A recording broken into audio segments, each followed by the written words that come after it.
2020 ஆண்டு தரம் 5 புலமை பரிசில் பரீட்சை எழுத போகின்ற மாணவர்களுக்குரிய விடயங்கள் தொடர்பாக தெளிவூட்டல் சம்பந்தமாக உங்களோடு சந்தித்திருக்கின்றேன்.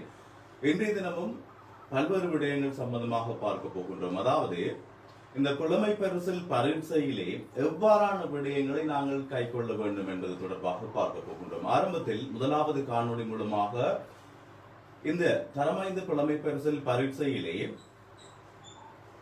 தமிழ் பாட வினாக்களை எவ்வாறு நாங்கள் கையாளுதல் என்பது தொடர்பாக உங்களோடு பகிர்ந்திருந்தேன். இன்றைய தினம் இந்த பாடப்பகுதியினை பொறுத்தவரைக்கும் கணித பாடம் சம்பந்தமான வினாக்களை நாங்கள் எவ்வாறு கையாள போகின்றோம், அல்லது அந்த தரம் 5 புலமை பரிசில் பரீட்சையிலே இந்த கணித பாட வினாக்கள் என்ன மாதிரியாக வரப்போகின்றது என்பது தொடர்பாக பார்க்க போகின்றோம். அதாவது ஆரம்பத்திலே நாங்கள் பார்க்கலாம், ஒவ்வொரு திறன் சம்பந்தமாக நாங்கள் பார்க்க வேண்டும். ஒவ்வொரு திறன் சம்பந்தமாக நாங்கள் என்ன செய்ய வேண்டும், பார்க்க வேண்டும். இப்ப அதிகமான திறன்கள், இப்ப பாருங்கள், நீங்க ஏற்கனவே பரீட்சை வினாக்கள் அது மாதிரி வினாக்கள் நீங்க என்ன செய்வீங்க, பார்த்து கொண்டிருப்பீங்க.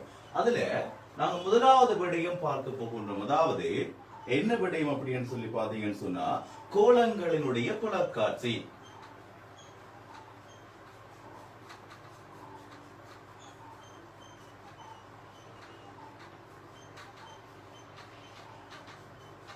கோளங்களினுடைய புலக்காட்சி. அதாவது இந்த தரம் 5 மாணவர்களுடைய இந்த பரீட்சையை பொறுத்த வரைக்கும் அதாவது முன்னுக்கு பார்த்த ஆரம்பத்திலே பல்வேறு உருக்கள் தரப்படும்.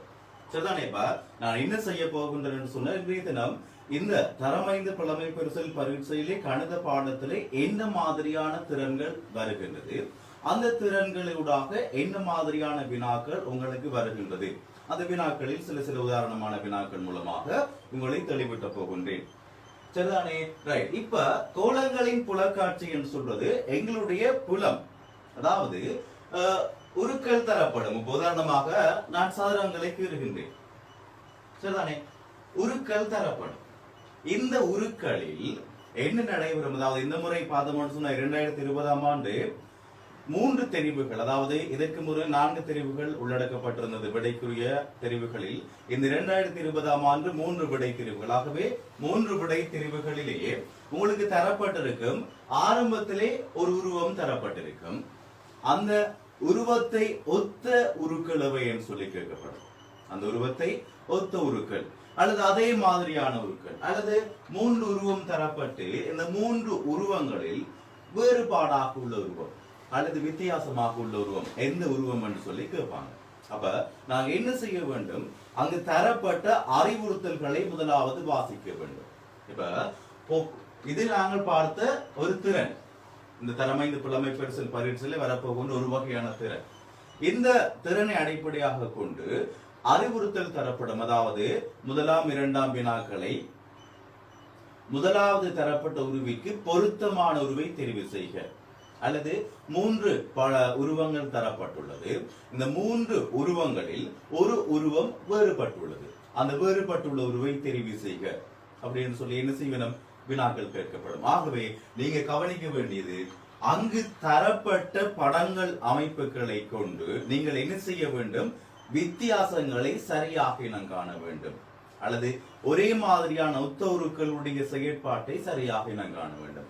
அதே மாதிரி இனங்காணுவீர்களாக இருந்தால் இந்த கோளங்களுடைய புலக்காட்சி தொடர்பான வினாக்களை நீங்கள் என்ன செய்யலாம், சரியான முறையிலே இனங்காணக்கூடியதாக இருக்கும். சரிதான? சரியான முறையிலே இனங்காணக்கூடியதாக இருக்கும். அடுத்தது நாங்கள் பார்த்தோம்னு சொன்னா பாருங்கள், சரிதானே? அடுத்தது இன்னொரு திறன் பார்க்க போகின்ற பிள்ளைகள், இந்த எண்ணிக்கை. உதாரணமாக சதுரங்களின் எண்ணிக்கை.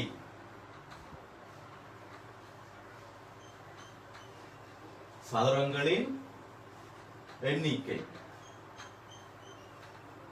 இந்த சதுரங்களின் எண்ணிக்கை என்று சொல்லுகின்ற பொழுது பிள்ளைகள் சரிதானே, பல்வேறு விதமான வினாக்கள் வரும். உதாரணமாக பாருங்கள், இதில் உங்களுக்கு உதாரணம் ஒன்று தருகின்றேன். இதில் உங்களுக்கு என்ன செய்கின்றேன், உதாரணமான ஒரு வினா தருகின்றேன். இதே மாதிரியான ஒரு சதுர அமைப்பு காட்டப்படுகின்றது.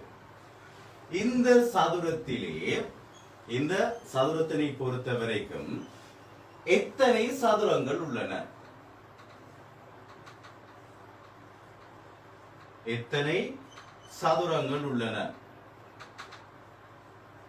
எத்தனை சதுரங்கள் உள்ளன என்று இது சம்பந்தமாக வினா கேட்கப்படும். அப்ப எங்களுடைய பிள்ளைகளை பொறுத்த வரைக்கும் பார்ப்பேன் நம்ம என்ன நடக்கும் என்று சொல்லி சொன்னா, அதாவது இந்த சதுரங்களிலே சரியா, இந்த சதுரங்களிலே என்ன நடக்கும், ஒவ்வொரு சதுரமாக எண்ணிட்டு இருப்பாங்க, ஒவ்வொரு சதுரமாக எண்ணிட்டு இருப்பாங்க. ஆனா இந்த பரீட்சையினை பொறுத்த வரைக்கும் பிள்ளைகள், அதாவது எங்களுக்கு நேரம் என்பது மிக முக்கியமான ஒன்று, நேரம் என்பது மிக மிக முக்கியமான ஒன்றாக கொள்ளப்படுகின்றது. ஆகவே இந்த நேரம் என்பது மிக மிக முக்கியமான ஒன்றாக கொள்ளப்படுகின்ற பொழுது விரைவாக இதனை எப்படி இனம் காணுதல் என்பதுதான் நாங்கள் பார்க்க போகின்றோம். சரிதானே? இப்பொழுது பாருங்கள், இந்த சதுரங்களை நாங்கள் எப்படி இனங்காண போகின்றோம்.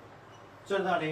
இப்ப எப்படி இனங்காண போகின்றோம் என்று சொல்லுகின்ற பொழுது, இந்த கீழ் உள்ள சரிதான பிள்ளை, இந்த கீழ் உள்ள பெட்டிகளுக்கு நாங்கள் நம்பர் போட வேண்டும். 1 2 3 4 5.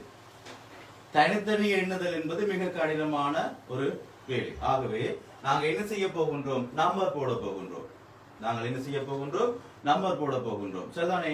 நம்பர் போட்டுட்டு இந்த இலக்கங்களினுடைய பெருக்கமாக அமையும், இந்த இலக்கங்களினுடைய பெருக்கமாக அமையும். சரிதானே? இந்த இலக்கங்களுடைய பெருக்கமாக அமையும் என்று சொன்னால், முதலாவது 1 போட்டு இருக்கின்றேன்.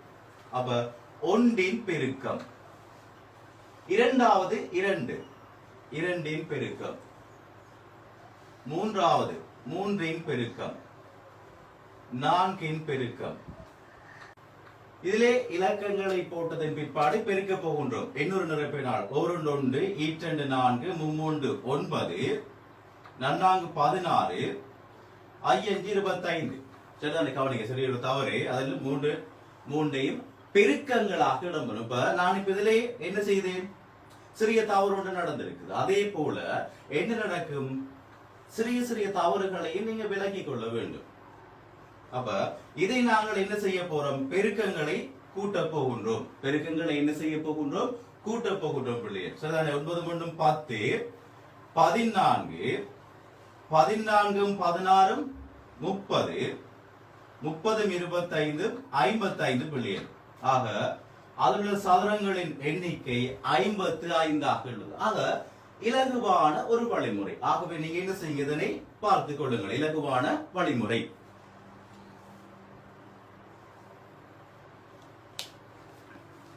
சரி பிள்ளைகள், அப்ப இந்த வினாக்கள் இலகுவான வழிமுறை புரிந்திருக்கும். சரிதானே? ஆகவே விளங்கி இருக்கும். எண்முறு வழிமுறை மூலமாக, அதாவது எண்முறு திறன், அந்த எண்முறு திறனை எப்படி செய்ய போகின்றோம் என்று பார்க்க போகின்றோம்.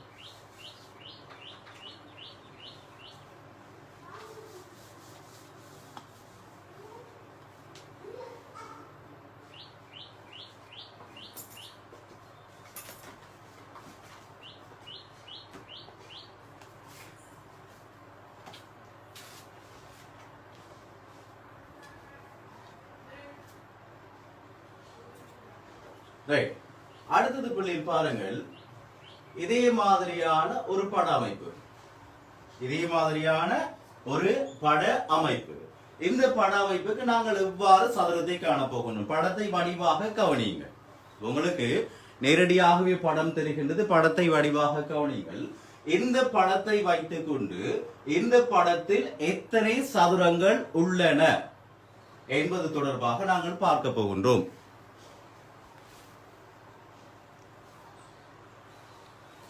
சரிதான பிள்ளைகள்? அப்ப இதற்கு நாங்கள் பார்த்தோம் என்று சொன்னால் பாருங்கள், முதலாவதாக அது ஒரு வழிமுறை மூலமாக நாங்கள் என்ன செய்கிறது காணலாம். இது இன்னும் ஒரு வழிமுறை. இதில் ஒவ்வொரு சதுரங்களாக, ஒவ்வொரு சதுரத்துக்கு தனித்தனி சதுரங்களுக்கு இலக்கம் போடுகின்றோம். பாருங்கள், தனித்தனி சதுரங்களுக்கு நாங்கள் என்ன செய்கின்றோம், இலக்கங்களை போடுகின்றோம். அப்ப இலக்கம் 1 எத்தனை தடவை போட்டிருக்கு பாருங்கள், 1 2 3 4 5 6 7 8 9 10 ஆக இலக்கம் 1 10 முறை போட்டிருக்கின்றோம். ஆகவே இது தனித்தனிய சதுரங்களாக எடுக்கின்றோம். அடுத்தது பாருங்கள், சரிதானே? இப்ப இதில் இலக்கம் 2 இந்த சதுரத்தை குறிப்பது, இந்த 4 சிறிய சதுரங்கள் செய்து இலக்கம் 2. அடுத்தது இலக்கம் 2 இந்த பெரிய சதுரத்தை கேட்டு வருவது. அடுத்தது இலக்கம் 2. இந்த சதுரம். ஆக இலக்கம் 2 போடப்பட்டது 3 முறை, மொத்தம் 13. இந்த உருவத்தை பொறுத்த வரைக்கும் மொத்தமாக உள்ள சதுரங்கள் 13 பிள்ளைகள். வடிவ கவனிங்க, இதே மாதிரியான ஒரு உருவ அமைப்பு வருமாக இருந்தா ஒவ்வொரு தனி உருவத்துக்கு நாங்கள் என்ன செய்கின்றோம், இலக்கம் 1 போடுகின்றோம், தனித்தனிய ஒவ்வொரு உருக்களுக்கு. சரிதானே? அதே போல பிறகு வரப்போகின்ற இந்த 2 சேர்ந்தது, 4 சேர்ந்தது, 2 2ஆக போடுகின்றோம். ஆக 2 இலக்கம் 3 தரமாகவே 13. ஆகவே இது ஒரு வித்தியாசமான அமைப்பு முறை. அது உங்களோட வினாக்களுக்கு தரப்படுகின்ற ஒவ்வொரு உருவங்களை பொறுத்த வரைக்கும் அங்க என்ன நடக்கும், மாற்றம் நிகழும். சரிதானே? ஆகவே இந்த அமைப்பு முறையும் விளங்கி இருக்கும் என்று நினைக்கின்றேன்.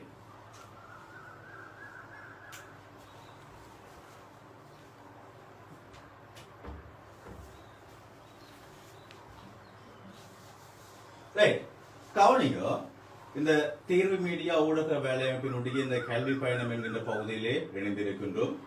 இந்த இக்கட்டான இந்த நிகழ்நிலை சந்தர்ப்பத்திலே பல்வேறு மாணவர்களுக்கு தங்களுடைய சிறப்பான சேவையினை வழங்கி கொண்டிருக்கின்றார்கள். அவர்களுக்கு இந்த நேரத்திலே நன்றிகள்.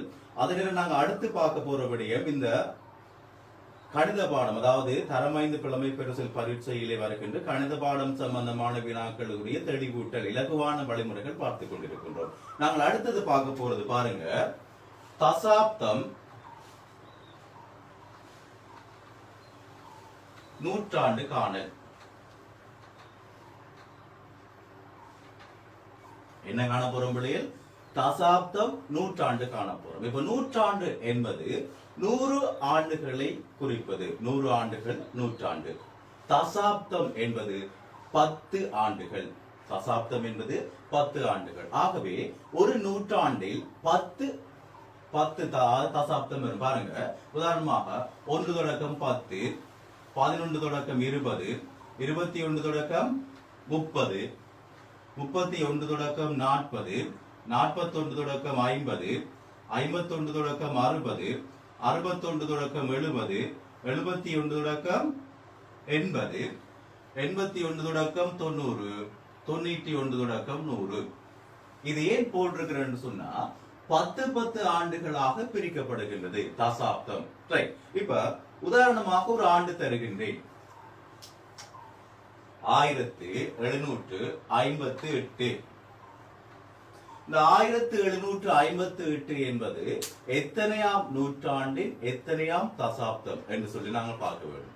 எத்தனையாம் நூற்றாண்டின் எத்தனையாம் தசாப்தம் என்று பார்க்கின்ற பொழுது பாருங்கள், அதாவது இது நாங்கள் என்ன செய்ய வேண்டும், 2ஆக பிரிக்க வேண்டும். இலகுவான வழிமுறை வடிவாக பாருங்கள், 2ஆக பிரிக்க வேண்டும். 2ஆக பிரித்ததன் பிற்பாடு நூற்றாண்டு காண்பதற்காக முதல் வந்துள்ள எண்ணோடு ஒன்றை கூட்ட வேண்டும். ஒன்றை என்ன செய்ய வேண்டும், கூட்ட வேண்டும். ஒரு ஆண்டு தரப்பட்டு அந்த ஆண்டு எத்தனையாம் நூற்றாண்டின் எத்தனையாம் தசாப்தம் என்று கேட்கப்படும். அப்ப அந்த இடத்திலே நாங்கள் 2ஆக பிரிப்போம் அந்த ஆண்டை. 2 எழுத்து. சரிதானே? இப்ப முன்னுக்குள்ள ஆண்டோடு ஒன்றை கூட்ட போகின்றோம். ஒன்றை என்ன செய்ய போகின்றோம் பிள்ளைகள், கூட்ட போகின்றோம். அப்ப கூட்டுகின்ற பொழுது 17 1 18. ஆகவே 1758 என்பது 18ஆம் நூற்றாண்டு. சரிதானே? இப்ப தசாப்தம் காண போகின்றோம். தசாப்தம் காண்பதற்கு என்ன செய்ய போகின்றோம் என்று சொன்னா, 3வது இலக்கம், இந்த ஆண்டினுடைய 3வது இலக்கம் 2ஆக பிரித்து நாங்கள் இந்த பிரித்ததனுடைய 3வது இலக்கத்தோடு ஒன்றை கூட்ட வேண்டும். கூட்டினால் வருவது 6. ஆகவே 6ஆம் தசாப்தம். பாருங்கள், 1 தொடக்கம் 10 முதலாவது தசாப்தம், 11 தொடக்கம் 20 இரண்டாவது தசாப்தம், 21 தொடக்கம் 30 மூன்றாவது தசாப்தம், 31 தொடக்கம் 40 நான்காவது, 41 தொடக்கம் 50 ஐந்தாவது, இதுல பார்த்தோம்னா 6வது 7வது. அப்ப பாருங்க, 6வது தசாப்தம். 58 என்பது 51க்கும் 60க்கும் இடையில தான் வரும். ஆகவே 6வது தசாப்தத்தில் வருகிறது. பாருங்கள், 5ஓடு ஒன்றை நாங்கள் என்ன செய்ய போகின்றோம், கூட்டுகின்றோம். சரிதானே? இன்னும் ஒரு உதாரணம் பார்ப்போம். காருங்கள், அதாவது இன்னும் ஒரு உதாரணத்தை பார்ப்போம். 2018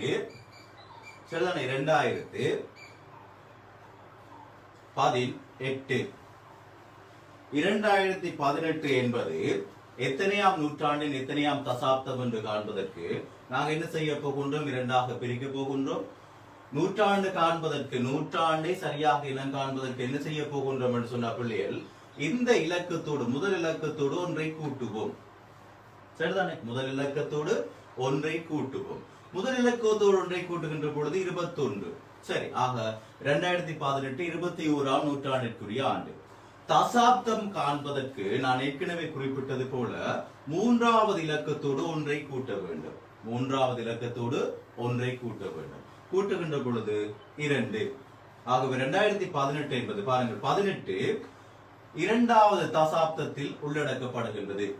இரண்டாவது தசாப்தத்தில் என்ன செய்யப்படுகின்றது? உள்ளடக்கப்படுகின்றது. ஆகவே 2018 என்பது 21ஆம் நூற்றாண்டின் இரண்டாம் தசாப்தம். இது ஒரு வகையான கேள்வி. இன்னொரு வகையான கேள்வி இருக்கு பாருங்கள் பிள்ளைகள். அதாவது என்னன்னு சொன்னா, இதில் இப்ப உதாரணமாக 2020 இந்த 2020ஆம் ஆண்டு எத்தனையாம் நூற்றாண்டின் எத்தனையாம் தசாப்தம்? அதாவது இதே போல 10, 20, 30, 40, 50, 60 என்று சொல்லி இப்படி நிறைவடைகின்ற பொழுது, பூஜ்ஜியத்தில் இறுதி இலக்கம் பூஜ்ஜியத்தில் நிறைவடைகின்ற பொழுது என்ன மாதிரியாக வரப்போகின்றது என்று பாருங்கள். இறுதி பூஜ்ஜியத்தில் நிறைவடைகின்ற பொழுது பாருங்கள், இரண்டாக பிரிப்போம். நூற்றாண்டு காண்பதற்கு ஒன்றை கூட்டுவோம், 21ஆம் நூற்றாண்டு. ஆனால் தசாப்தம் காண்பதற்கு ஏற்கனவே நாங்கள் மூன்றாவது இலக்கத்தோடு ஒன்றை கூட்டினார்கள். ஆனால் இறுதியாக பூஜ்ஜியம் வருகின்ற பொழுது நாங்கள் என்ன செய்யக்கூடாது? மூன்றாவது இலக்கத்தோடு கூட்ட இயலாது. அந்த மூன்றாவது இலக்கம் அப்படியே நீராக வரும். மூன்றாவது இலக்கம் அப்படியே நீராக வரும். பாருங்கள், 2 அப்படி நீர் வருது. அப்ப 2020 21ஆம் நூற்றாண்டின் இரண்டாவது தசாப்தம். பாருங்கள், 20 என்பது முதலாம் தசாப்தம் இரண்டாம் தசாப்தத்துக்குள் உள்ளடங்குது. சரியா? ஆரம்பத்தில் சில கருத்து வேறுபாடுகள் இருந்தது. 1 தொடக்கம் 9 முதலாம் நூற்றாண்டு, 11 தொடக்கம் 19 வரை. ஆனால் அந்த கருத்து பிள்ளையான கருத்து. சரிதானே? தசாப்தம் என்பது 1 தொடக்கம் 10 ஆண்டுகளை குறிப்பதுதான் தசாப்தம். ஆகவே 1 10 முதலாவது தசாப்தம், 11 20 இரண்டாவது தசாப்தம், 21 40. சரிதானே? இது விளங்கி இருக்கு. இது இன்னும் ஒரு உதாரணத்தை பாருங்கள்.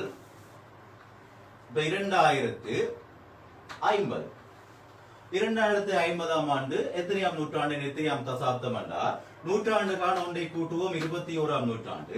தசாப்தம் காணுவதற்கு இறுதியாக பூஜ்ஜியம் வந்தால் என்ன செய்ய வேண்டும்? அதே இலக்கம் அப்படியே வரும். 21ஆம் நூற்றாண்டின் 5ஆம் தசாப்தம். சரிதானே? ரைட். அப்ப இந்த நூற்றாண்டு தசாப்தம், அதாவது தசாப்தம் நூற்றாண்டு என்ன மாதிரியான அமைப்பிலே நாங்கள் காணுவது என்பது தொடர்பாக நாங்கள் என்ன செய்திருந்தோம்? இது இன்னும் ஒரு வழியான திறன். ஆரம்பத்திலே இந்த புலக்காட்சி திறன் எவ்வாறு அமைந்திருக்கும் என்று பார்த்தோம். இப்பொழுது நாங்கள் இந்த அடுத்தது சதுர எண்களை எவ்வாறு இலகுவான வழிமுறையிலே நாம் காணுதல் என்பது தொடர்பாக பார்த்திருந்தோம்.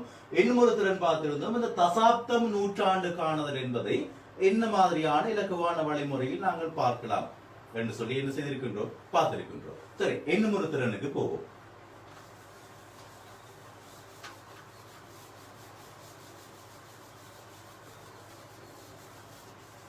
சரிதானே? இன்னும் ஒரு திறனுக்கு நாங்க போக போறோம். பாருங்கள்,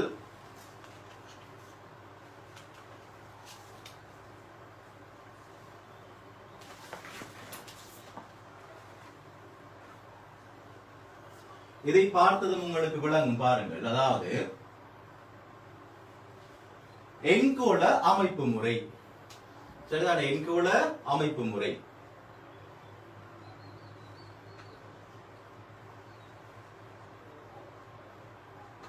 இந்த எண்கோளங்கள் என்று சொல்லப்படுவது பிள்ளைகள், அதாவது இந்த புலமை பரிசில் பரீட்சையிலே கட்டாயமாக வருகின்ற ஒரு திறன் இந்த எண்கோள அமைப்பு முறை. பல்வேறு விதமாக வரும். இந்த எண்கோள அமைப்பு முறையிலே ஒன்று கூட்டல் தொடர்பாக உள்ளடக்கப்படும், இரண்டாவது பெருக்கல் தொடர்பாக உள்ளடக்கப்படும்,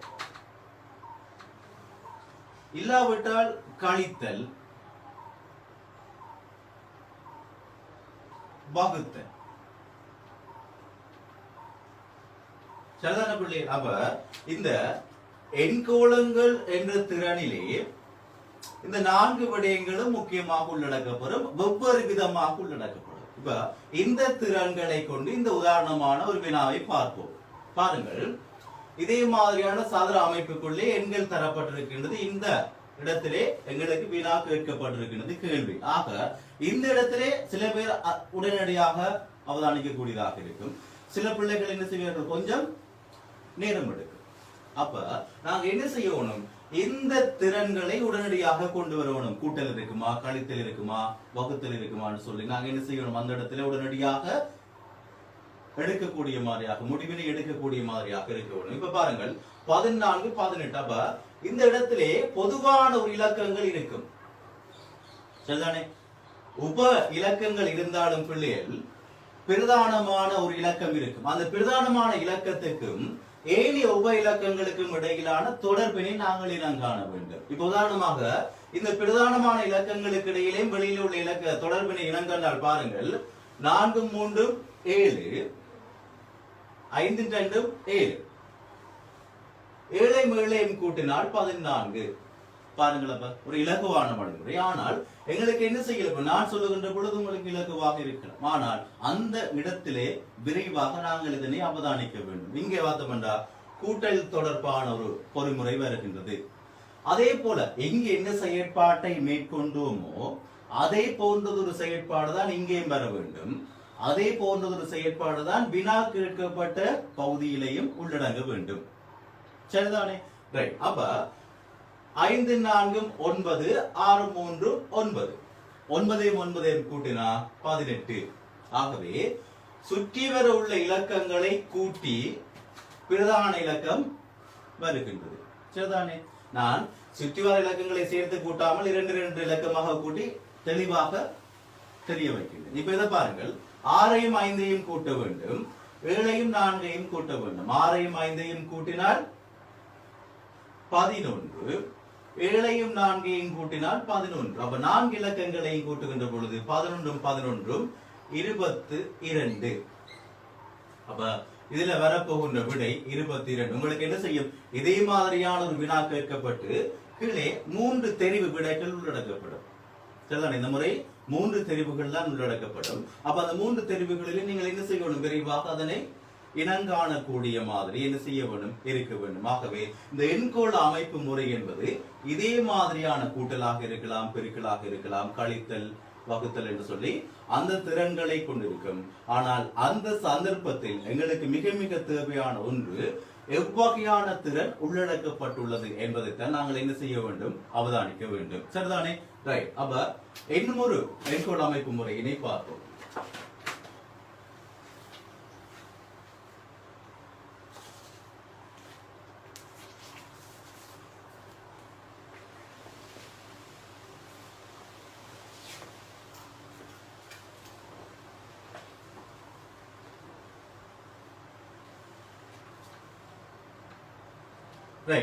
இதுவும் அதே போன்றது ஒரு எண்கோள அமைப்பு முறைதான். சரிதானே? ஒரு வித்தியாசமான எண்கோளம். அதாவது இந்த எண்கோளம் என்கின்ற திறனில் பல்வேறு வகையான அல்லது பல்வேறு விதமான வினாக்கள் வரும். இதுல பாருங்கள், இதுல நாங்கள் ஒவ்வொன்றுக்கும் தொடர்பு காண வேண்டும். எங்களுக்கு கேட்கப்பட்ட இடம், வினா கேட்கப்பட்டது இந்த இடம்.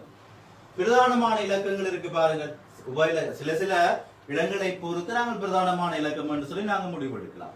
64, 49, 81 இருக்குது. உள்ளே பாருங்கள், 7 8 56, 6 7 42, 7 9 இதுல வினா வெளியாள 81 இருக்கு. சரிதானே? இப்ப பாருங்கள், 7 8 56, 7ஐயும் 8ஐயும் பெருக்கிறோம்.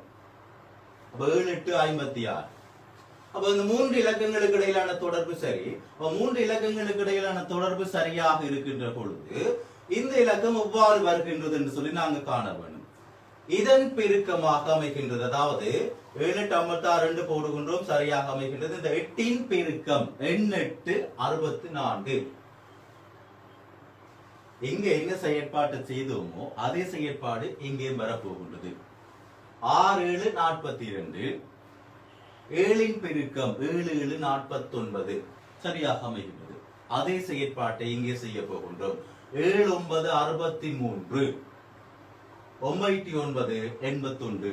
ஆகவே இதுல வரப்போகின்ற விடை 63 என்பது சரியான விடை. அப்ப உங்களுக்கு விளங்கி இருக்கும். இப்ப எண்கோள் அமைப்பு என்பது எந்த முறையிலும் வரலாம். ஆனால் அந்த முறையில் வருகின்ற பொழுது நாங்கள் அதனை சரியாக இனம் காணக்கூடியதாக இருக்க வேண்டும். என்ன எந்த முறையிலே உள்ளடக்கப்படுகின்றது, அந்த முறை எவ்வாறு அதில் உள்ளடங்குகின்றது என்பதை இனங்கணுவமாக இருந்தா இலகுவாக என்ன செய்யலாம், விடைகளை பார்க்கலாம். சரிதானே? இப்பொழுது எண்கோளங்கள் என்கின்ற திறன் பார்த்திருந்தோம். இன்னொரு திறனை பார்ப்போம்.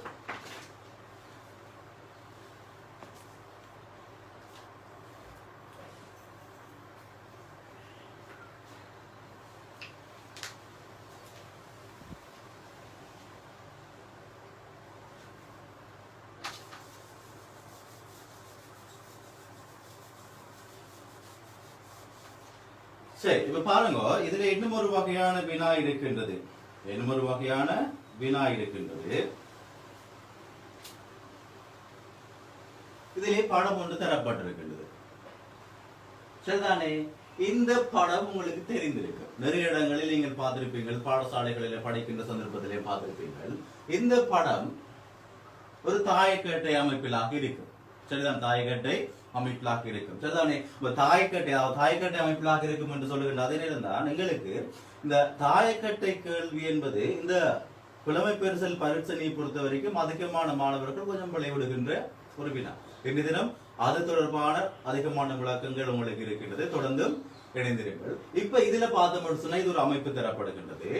இந்த உருவத்தில என்ன செய்யணும், முழுவதுமாக ஒரு அமைப்பு இருக்குது, இந்த உருவம் இருக்குது. என்ன செய்யணும், நிறம் தீட்டப்படுகின்றது. நிறம் தீட்டப்பட்டு முதலாவது கேட்கப்படும் வினா, இந்த குட்டிகளில், இந்த சதுரமுகி குட்டிகளில்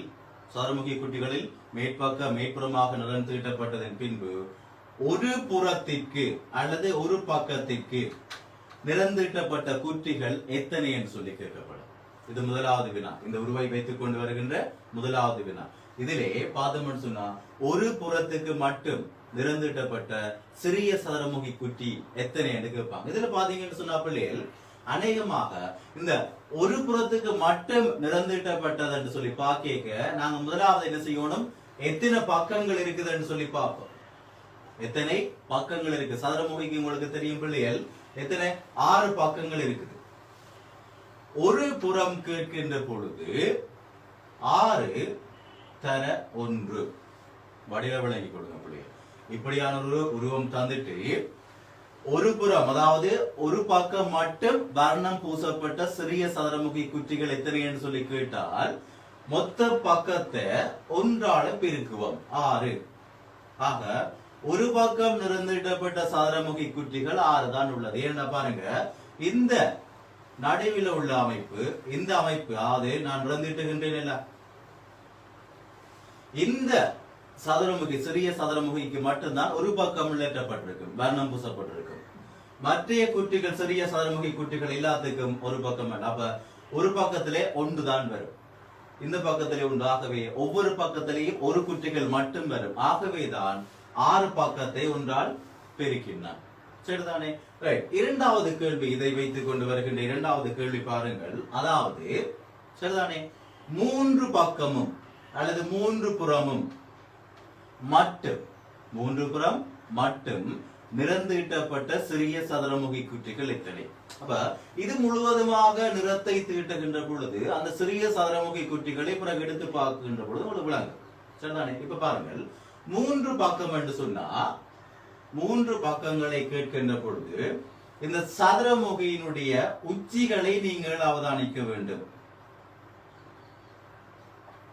3 பக்கங்கள் கேட்டால், ஒரு பக்கம் கேட்டால் பிள்ளைகள் பக்கங்களை அவதானிக்க வேண்டும். ஒரு பக்கம் கேட்டால் என்னத்தை அவதானிப்பீங்க? பக்கத்தை அவதானிப்பீங்கள், எத்தனை பக்கம் உள்ளது என்பதை. 3 புறம் கேட்டால் எத்தனை உச்சிகள் உள்ளதை அவதானிக்க வேண்டும். இப்ப இந்த சதுரமுகியை பொறுத்த வரைக்கும் எத்தனை உச்சிகள் இருக்கு என்று சொன்னால் 1 2 3 4, அடுத்த பகுதி 4, மொத்தமாக 8 உச்சிகள் உள்ளது. 8 உச்சிகள் உள்ளது.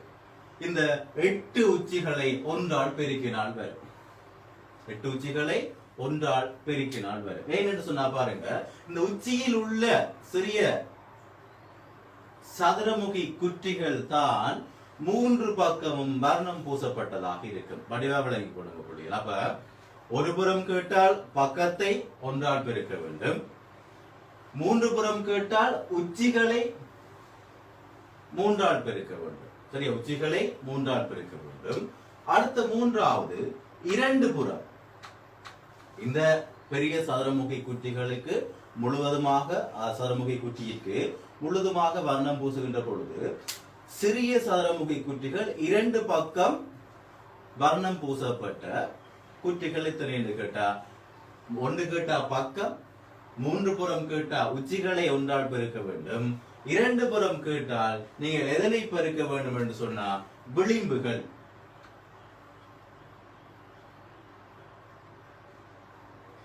விளிம்புகள் ஏனென்று சொன்னா பாருங்க, இந்த விளிம்பை எடுக்கின்ற பொழுது இது ஒரு விளிம்பு. சரியா, இந்த உருவங்களுக்கு உங்களுக்கு உச்சி விளிம்பு பக்கங்கள் பார்க்க தெரியும். ஆகவே இது விளிம்பு. இந்த விளிம்பில் நடுவில் உள்ள இந்த உருவத்துக்கு மட்டும்தான் என்ன செய்யப்படும், 2 பக்கங்கள் நிறம் பூசப்படும். இந்த விளிம்பில் உள்ள இது, இந்த விளிம்பில் உள்ள இந்த உருவம், இந்த விளிம்பில் உள்ள இந்த உருவம். ஆக ஒவ்வொரு விளிம்பிலும் ஒவ்வொரு சிறிய சதுரமுகி குற்றிகளை எடுக்க வேண்டும். ஆகவே மொத்தமாக உங்களுக்குள்ள விளிம்புகள் உங்களுக்கு தெரியும். எத்தனை விளிம்புகள் இருக்குன்னு சொல்லி தெரியும். அதாவது இதிலே 4 விளிம்புகள், அடுத்த புறம் 4 விளிம்புகள் 8, இதிலே 4 விளிம்புகள். ஆக மொத்தம் 12 விளிம்புகள். 12 விளிம்புகள். சரிதானே? ஆகவே 12ஐ ஒன்றால் பெருக்கினால் 2 புறம் நிறந்தீட்டப்பட்டவை வரும். இப்ப சில பேருக்கு அந்த படத்தை பார்த்துட்டா இங்க பூசியாச்சு அங்க பூசியாச்சு அப்படின்னு சொல்லி என்ன செய்ய தேவையில்லை, யோசிக்க தேவையில்லை. நீங்க என்ன செய்யுங்க, ஒரு புறம் கேட்டா எத்தனை பக்கமோ அதை ஒன்றால பெருக்குங்க. 2 புறம் கேட்டா எத்தனை விளிம்புகளோ அதை ஒன்றால பெருக்குங்க. 3 புறம் கேட்டா எத்தனை உச்சிகள் இருக்குதோ அத்தனை உச்சிகளை என்ன செய்யுங்க, ஒன்றால பெருக்குங்க. இது சதுரமுகிக்கு மட்டும் உள்ளடக்கப்படும். கடவுரு வடிவமாக இருந்தா பொருந்தாது. சதுரமுகியாக இருந்தால் மட்டும் இந்த செய்முறை என்ன செய்யும், பொருந்தும். ஆகவே இது ஒரு இலகுவான வழிமுறை. இந்த சதுரமுகி குட்டி அதனை வைத்துக் கொண்டு சிறிய சதுரமுகிகள், அந்த சிறிய சதுரமுகிகளுக்கு வனம் தீட்டுகின்ற பொழுது எவ்வாறு அமையும் என்பது தொடர்பாக பார்த்திருந்தோம். சரிதானே? இன்னும் ஒரு திறனை பார்ப்போம்.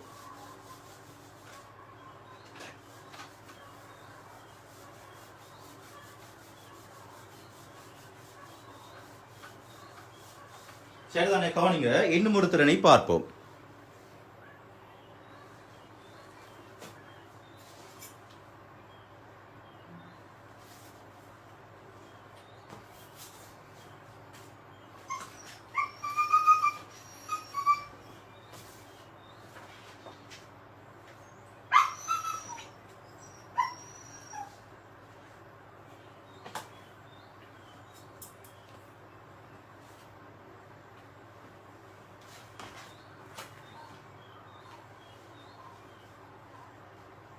சரி, அடுத்த மிக மிக முக்கியமான பகுதி பாருங்கள், இந்த தாயக்கட்டை தொடர்பான வினாக்கள். சரிதான்? என்னது? தாயக்கட்டை தொடர்பான வினாக்களை நாங்கள் எவ்வாறு இலக்குவான வழிமுறையில் காண்பது?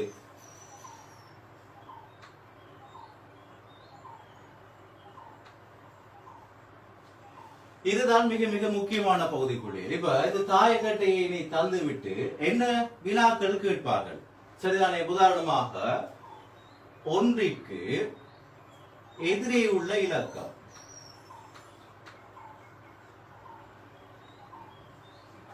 ஒன்றிற்கு எதிரே உள்ள இலக்கம், அதனை நாங்கள் எவ்வாறு இனங்காண வேண்டும் என்பது. அப்ப இந்த ஒன்றிற்கு எதிரே உள்ள இலக்கத்தை நாங்கள் எவ்வாறு இனங்காண வேண்டும் என்று சொல்லி பார்த்தீங்கன்னு சொன்னா, அதாவது இந்த தாயக்கட்டையில பிள்ளை, சரிதான், இந்த தாயக்கட்டையில இப்படியாக 3 உருவம் தரப்பட்டிருக்கும். உங்களுக்கு விளங்குகிறது 3 உருவங்கள் என்ன செய்கின்றது, வருகின்றது. ஆகவே இந்த 3 உருவங்களை பொறுத்த வரைக்கும் எதிரே உள்ள உருவங்கள் இலக்கத்தை காண்பது என்று சொன்னால், இப்ப பாருங்கள், எங்களுக்கு கேட்கப்பட்டது இது. ஒன்றுக்கு எதிரே உள்ளது. இப்ப ஒரு இலக்கம் தெரிகின்ற பொழுது ஒரு வினா கேட்கப்படுது. கேட்கப்பட்ட வினாவினுடைய இலக்கம் தெரிகின்ற அதே நேரம் தெரிகின்ற இலக்கங்கள் அந்த இலக்கத்தின் எதிர்பக்கமாக வராது. இது முதலாவது நிபந்தனை. கேட்கப்பட்ட வினாவினுடைய இலக்கம் தெரிகின்ற பொழுது அந்த வினாவோடு தெரிகின்ற ஏனைய இலக்கங்கள் அந்த வினாவோடு அல்லது அந்த வினாவிற்குரிய இலக்கத்தோடு தெரிகின்ற ஏனைய இலக்கங்கள் அந்த இலக்கத்தின் எதிர்பக்கமாக வராது. ஆகவே 4 5 எதிர்பக்கமாக வராது. அதே நேரம் இங்கே பாருங்கள், 1 தெரிகின்றது. 1 தெரிகின்ற பொழுது 3 5 தெரிகின்றது. ஏற்கனவே